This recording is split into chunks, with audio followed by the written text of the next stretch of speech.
saya lagi berada di Desa Madura, Kecamatan Wanareja, Cilacap, Jawa Tengah. Nah, yang di depan saya ini Sungai Citanduy yang membatasi antara dua provinsi, teman-teman, antara Jawa Barat, Jawa Tengah. Yang kita lihat di sebelah sana itu udah daerah Jawa Barat, Kota Langgensari, teman-teman. Di sini kita lihat banyak puing-puing bangunan.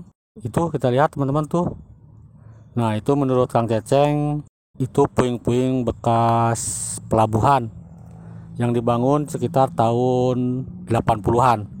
Tapi mungkin untuk jelasnya kita dengar cerita dari Kang Ceceng dan Sumatera.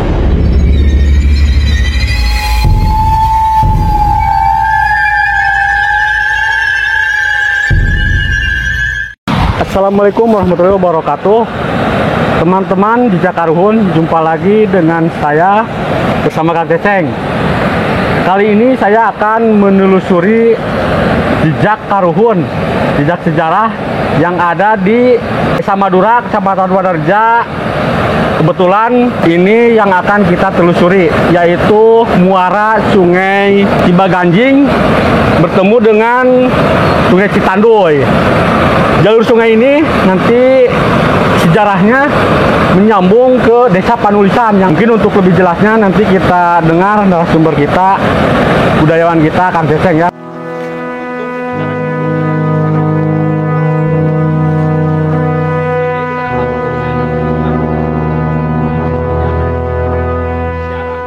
Ini saya berada di bekas pelabuhan Madura dulu, di tepi Sungai Citanduy dengan di muara Sungai Cibaganjing. Ini nampak bekas pelabuhan, tapi bangunannya bukan bangunan zaman Belanda yang diceritakan. Ini dermaganya baru, kalau ini termasuknya mungkin sekitar tahun 70-an atau 80-an ini dibangunnya ini. Tapi ini sebenarnya ini memiliki fungsi pelabuhan dermaga ini. Jadi kalau permukaan air sungainya naik, ini pas perahu itu ditambat di sini, kemudian langsung ke Desa Madura sana. Kemudian, nah itu kalau itu yang muara Sungai Cibaganjingnya nanti akan kita lihat. Itu dulu itu perahu itu bisa masuk sampai ke kota, ke perempatan tadi itu, ke perempatan yang kita belok itu kan ada tadi dekat sekolahan itu ada apa? Ada sungai kecil, Sungai Cibaganjing. Nah ini adalah salah satu pusat penampungan hasil bumi dari daerah Banjar, dari daerah Panulisan itu di sini. Karena ini dulu adalah pelabuhan sungai dulunya namanya, itu pelabuhan pedalaman yang ada di Sungai Citanduy. Dan kita nanti ini saya juga karena berdiri di sini itu agak bergetar, ini lututnya nggak kuat gitu karena bangunan kuno ini. Nanti kita berbicara masalah kisah-kisah yang ada di Sungai Citanduy. Tentang kisah bajak laut, kisah berbagai kisah perdagangannya dulu seperti apa, nanti akan kita kupas. Yang jelas seperti yang pernah kita lihat tadi, sungai ini demikian lebar. Jadi sungai ini kapal-kapal itu masuk, kapal itu dalam arti kapal kayu gitu maksudnya, bukan kapal kayu itu masuk ke sini untuk mengangkut hasil bumi. Ini sungainya lebar, aliran airnya tenang. Ini sama seperti kayak di sungai-sungai di Sumatera ini seperti itu. Jadi jadi ini adalah urat nadi perdagangan dulu yang ada di daya luhur, itu adalah salah satunya ini Sungai Citanduy ini.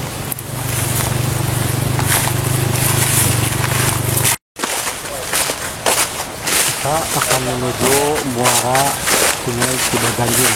Sungai Cibaganjing ini dipertemukan antara Sungai Cibaganjing ini dengan Sungai Citanduy, teman-teman. Kita akan menuju ke sana. Dari sini sekitar 100 meter kita berjalan kaki, teman-teman. Nanti kita dengar dari muara Cibaganjing ya, Sungai Cibaganjing.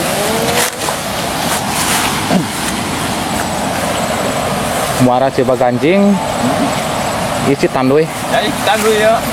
Dan baheula para hut dengan masuk ketika di situ baheula mah kan pernah dikunjungi dia. Oh. Ini tempatnya itu mahal.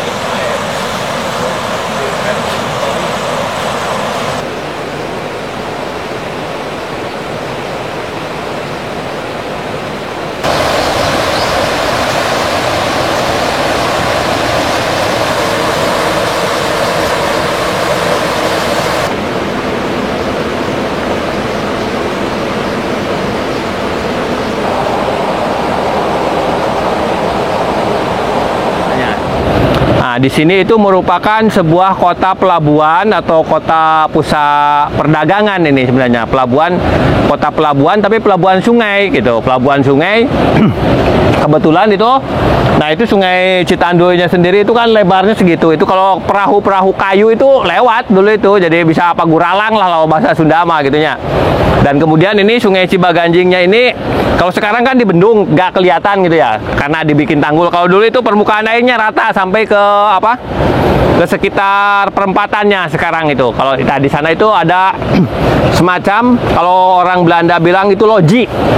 Loji itu gudang apa tempat menyimpan hasil-hasil bumi dari daerah dai luhur.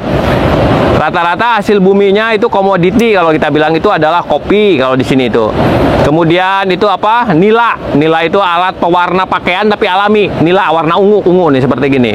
Kemudian yang paling terkenal kalau di Madura itu adalah gulanya. Gula apa? Gula aren itu. Terkenalnya itu gula aren kalau di sini itu. Jadi di sini ditampung nanti dibawa dengan perahu dihanyutkan dengan perahu itu ke hilir ke daerah Patimuan, lalu ke Kalipucang, lalu ke Segara Anakan. Dari sana ada yang digunakan oleh penduduk Segara Anakan, misalnya gula itu seperti itu, tapi yang lebih awet, misalnya kalau kopi nila itu diekspor sampai ke Eropa oleh Belanda gitu. Nah, di hilir juga itu di sekitar antara Kalipucang dan Patimuan itu dulu ada loji juga, ada loji yang lebih besar lagi untuk menampung hasil bumi yang dari aliran Sungai Ciseel, yang dari Pegadingan. Nah, ini juga di sini dari Banjar itu sudah mulai itu banyak perahu itu dulu karena dulu itu nggak ada jalan raya kalau daerah sini itu. Nah, ini jadi kalau orang dulu dari Cirebon mau ke Segara Anakan itu di sini pelabuhannya. Jadi dari Cirebon ke Gebang, daerah Gebang sana itu ke Timbang, itu naik lewat Hulu Cidayeh itu ke Timbang. Nah, terus turun ke sini nih. Dari sini ke Segara Anakannya pakai perahu itu. Nah, itu kalau sejarah pelabuhannya itu di sini. Itu kalau era Hindia Belanda. Dulu peneliti Belanda yang pernah datang ke tempat ini itu namanya T.J. Teisman dulu, tahun 1854. Dia itu mulai naik perahunya dari Banjar. Dia itu muncul kurang menghilir, hanyut tapi pakai perahu. Dan kita juga punya satu jenis namanya jenis perahu khas daya luhur, ada itu namanya. Namanya perahu sasak namanya. Perahu sasak atau bandongan. Jadi ciri khasnya itu adalah dua perahu yang digandengkan gitu, dirangketkan gitunya. Kemudian pakai papan, ada atapnya. Itu alat khusus untuk transportasi di Sungai Citanduy itu sebenarnya itu dari zaman Gagak Kampar semula udah begitu itu bentuk perahunya itu. Itu perahu khas daerah kita. Cuman sekarang sudah jarang karena sungainya sendiri sudah jarang digunakan untuk sarana transportasi gitu seperti itu. Kemudian kalau zaman dulunya di sini itu kita tidak akan percaya kalau bajak laut itu naik sampai ke sini itu. Para bajak laut dari Sulawesi itu naik sampai ke sini. Dari luar Jawa? Iya. Sampai sini? Sampai sini. Itu bisa nyampe sininya lewat aliran sungai? Iya, lewat aliran sungai naik. Jadi mereka itu dari Sulawesi itu ke Segara Anakan di sana itu kapal-kapal mereka itu bisa sampai naik sampai ke Muara Cikawung itu bisa. Nah, dari sini dia pakai perahu-perahu ke sini. Itu menjarah seluruh daerah daya luhur sini gitu. Itu kalau nama-nama bajak lautnya itu yang terkenal itu namanya Datuk Bona itu. Datuk Bona itu jadi bajak lautnya sekitar tahun 1890. Jadi 1780 90 lah sampai itu namanya Datuk Bona yang terkenal itu. Kemudian ada Karaeng jagal nyawa, ada yang jagal pati, kemudian ada Aru Talampesi, ada Datuk Raden Imba, itu bajak laut, nama-nama bajak laut yang ada di kita. Tetapi ada satu bajak laut yang dikuburkan di sini, namanya Mata Sagara. Dia itu kalau nggak salah katanya dikuburkannya di dekat itu Muhara Citanduy sama Cijolang itu. Iya, katanya sekitar situ itu dikuburkannya itu. Namanya Mata Sagara itu kalau itu mah. Nah, kalau Mata Sagara itu dulu ada, nah itu nama bajak lautnya. Nama pemburu bajak lautnya juga ada. Jadi muncul kurang mas semacam polisi gitu ya, polisi anti bajak laut. Namanya itu Hendrik von Kerpel. Dia itu pangkalannya, dia itu orang Belanda yang menjadi jadi kepala loji, kepala gudang, tetapi dia jadi tentara juga itu, jadi tentara Belanda juga tahun 1792 itu Hendrik von Kerpel itu sekitar Patimuan sama Kalipucang dia itunya. Dulu pangkalan militernya. Tapi tentaranya orang sini, tentara dia cuma kaptennya doang, tentaranya orang dari luar sini. Gitu kan orang Belanda mah cuma jadi pangkat-pangkat yang tingginya doang gitu, seperti itu. Nah, itu nanti kalau kisah tentang bajak laut di Laut Selatan itu sebenarnya itu bercerita tentang Sungai Citanduy ini. Oh, nambung ke sini. Ya, ini Sungai Citanduy. Karena kita tidak pernah berpikir kalau sebenarnya kemarin itu kan ada masjid yang seperti perahu itu ya, itu dari sana itu. Itu orang mungkin untuk mengingat saja. Sebenarnya dulu itu kalau Madura itu sebenarnya sebuah pelabuhan. Kita jangan aneh nanti kalau ada orang bertanya, kok di gunung seperti ini, di pedalaman seperti ini kok ada perahu gitu ya. Tidak nyambung, banyak orang ngomong gitu, ada yang ngomong gitu kan. Nah, itu sebenarnya ini pelabuhan dulunya, namanya pelabuhan sungai ini. Pelabuhan pedalaman namanya, kayak Palembang, kayak daerah apa? Kalau di Sumatera itu Banjarmasin, itu kan pelabuhannya pelabuhan pedalaman itu, artinya pelabuhan tapi tidak di tepi pantai, tapi di tepi sungai besar itu, seperti itu. Jadi itu mengingatkan kita kembali. Kemudian ini kalau tidak ada tanggul, ini rawa semua ke sana itu. Jadi kalau air banjir itu pasti itu menjadi danau semua itu. Terendam. Nah, terendam itu. Jadi kita harus ingat zaman-zaman masa lalu gitu, melihat melihat sejarahnya itu tidak dengan kacamata keadaan saat ini. Kita harus membayangkan kalau 100 tahun yang lalu, 200 tahun yang lalu dari luhur itu seperti apa. Kita bisa melihat, bisa belajar dari Sungai Citanduy ini. Karena Sungai Citanduy ini adalah salah satu sarana transportasi kalau orang menyelam gitu ya, menyelam. Itu ada selang kalau zaman dulu itu ke permukaan laut gitu. Nah, ini saluran udaranya orang dari luhur biar tidak pengap itu ke laut ini. Ini salah satu sungai induk dari malah sampai dari Banjar, dari mana itu seperti itu. Nah, itu yang akan kita pelajari. Sebab banyak orang yang tidak percaya kalau dari luhur itu dulu ada perahu, ada bajak laut, bajo gitu seperti itu. Nah, ini sebenarnya ini yang membuat mereka bisa naik ke sini itu. Kemudian kita juga dongeng, maaf ya ini saya menyebut nama binatangnya gitu. Ada dongeng katanya buaya segala macam seperti itu kan. Mbah Bonar itu. Nah, itu Mbah Bonar itu kan Datuk Bona itu sebenarnya itu. Datuk Bona. Nah, itu kan berasal dari kata bajak laut, bajo itu, bajul. Bajul itu kan asli orang Sulawesi itu turunan orang Sulawesi itu, dia turunan raja dia itu.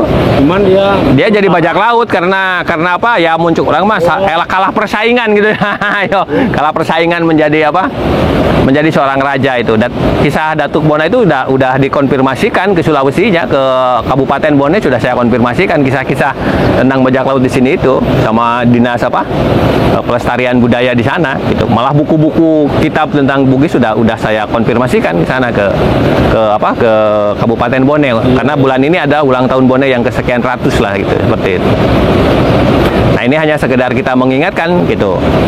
Dan ini Sungai Cibaganjing ini seperti yang dilegendakan tadi sama si Jamul itu, ya sebenarnya itu era zaman Galuh itu, era Cungwanara sebenarnya itu. Jadi sudah 700 tahun berarti, udah lebih tahun 700. Berarti muara Sungai Cibaganjing ini memiliki fungsi sebagai pelabuhan itu udah ratusan tahun, bukan kemarin-kemarin. Ini mah udah lebih dari 1000 tahun ini mah. Itu bangunan yang itu sekitar tahun berapa itu? Kalau bangunan yang cor-coran itu mungkin sekitar tahun 70-an, 80-an itu. Karena dulu tetap pemerintah zaman dulu juga punya niat sebenarnya mereka itu untuk tetap memfungsikan daerah ini sebagai sarana pelabuhan. Walaupun mungkin yang diangkutnya entah barang apa kita tidak tahu, mungkin komoditinya berbeda gitu. Mungkin untuk menaikkan pasir atau untuk apa. Sebab sebenarnya alur sungai ini sebenarnya punya fungsi transportasi sebenarnya yang lebih murah gitu maksudnya. Karena kalau jalan kan harus ngaspal dulu, kalau sungai mah kan kita tinggal bikin perahu lewat gitu. Kalau ngaspal dulu kan udah muncul orang mah baru berapa bulan sudah raranju lagi gitu. Kalau sungai mah kan enggak, kita tidak usah susah-susah gitu. Cuman kita orang tidak suka naik transportasi sungai karena memang kecepatannya tidak sama dengan naik mobil mungkin ya. Gitu seperti itu ini. Nah, ini kalau ini batu-batu ini dulu ini mah batu baru, ini mah bukan batu peninggalan lama, ini mah untuk tanggul, mau difungsi tanggul untuk jembatan ini. Tapi kalau kita lihat ke seberang nanti akan kita teliti itu. Itu kuburannya itu kuburan lama atau kuburan baru? Ada bedanya kalau kuburan lama dengan kuburan baru itu. Kalau kuburan lama itu maksudnya ini pendatang yang baru datang, apa ini dulu udah ada kuburan di sana, itu nanti bisa kita lihat. Karena Kang Ceceng juga baru ini ke titik ini baru pertama kali nih. Walaupun rencananya sudah bertahun-tahun saya itu pingin ke sini, alhamdulillah hari ini bisa kesampaian. Mungkin kalau cerita tentang daerah ini ya seperti ini dulu lah. Iya. Ini Kang Ceceng mau tanya, Kang Ceceng baru pertama kali kan ke sini. Iya. Kok bisa tahu ibaratnya cerita itu nyambung ke daerah sini dari mana? Itu ada bukunya. Ya, karena buku-buku cerita tentang Dai Luhur itu pada dasarnya itu ada. Jangan dibilang tidak ada. Jadi insya Allah kalau kita mengikuti peta lalu mengikuti buku itu kita tidak akan tersesat. Dengan syarat patokan kita itu apa? Karena sungai, gunung, terus apa?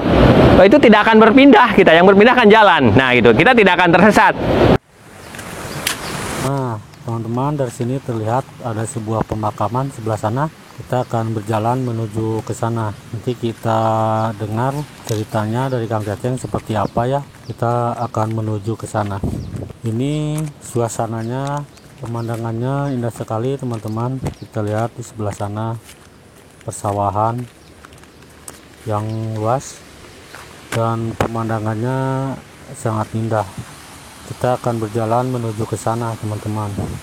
Di sini saya berempat bersama rekan kita Mang Atuy, si Jambul, bareng Kang Ceceng ya, sekaligus narasumber yang akan menceritakan kisah 300 tahun yang lalu di video ini teman-teman.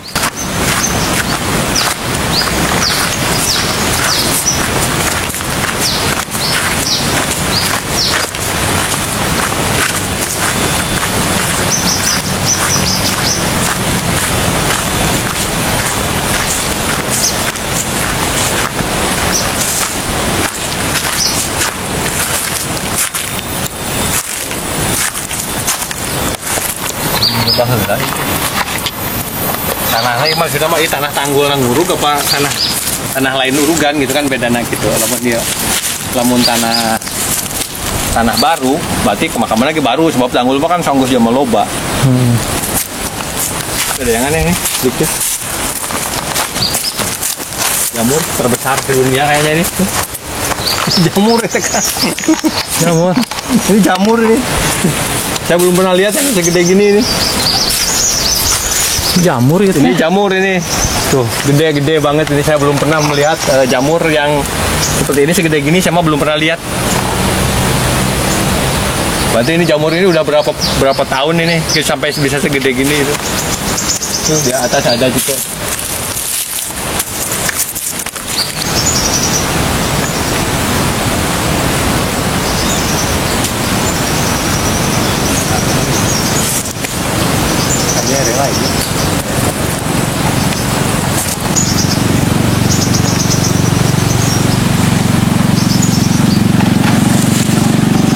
Ada jamur tapi ini gede. Jamur kayu. Maksudnya bisa dimasak apa beracun? Ya beracun gitu maksudnya kan. Dan kalau segede gini kepada tahun berarti. Itu ada jamur yang besar ini dekat pemakaman muara itu. Tuh. Atau mau ngumpul deh. Nah itu kan menyebar ya tanah nanti. Menyebar ke nanti anak lah nanti biji-biji nah.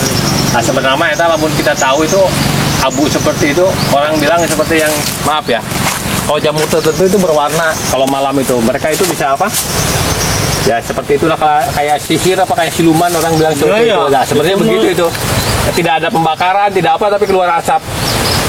Nah itu yang sering kita sebut, oh makanya bentuk siluman yang halus itu ya seperti itulah gitu makhluknya bisa kelihatan bisa tidak gitu. Tapi sebenarnya wujud gitu seperti itu. Nah, itu menyebar mereka itu lagi apa? Menyebarkan anaknya, kembang biak. Itu direkam tuh. Itu bisa mengeluarkan asap akibat apa? Panas atau gimana kan sih? Bukan, itu bagian dari apa berkembang biak mereka itu begitu. Jadi bahasanya itu kan kalau sporanya itu jamurnya itu kan ada, kalau kita teliti dengan mikroskop itu yang berupa asap itu sebenarnya spora itu. Beracun nggak itu asap? Ya, ya beracun karena jamurnya juga beracun itu. Asap yang keluarnya? Itu bukan asap, itu sebenarnya itu biji-biji dari jamur itu. Biji-bijinya hanya sebesar asap itu ribuan itu. Jadi gitu nanti menyebar ke pohon lainnya. Tapi biasanya di pohon-pohon yang mati.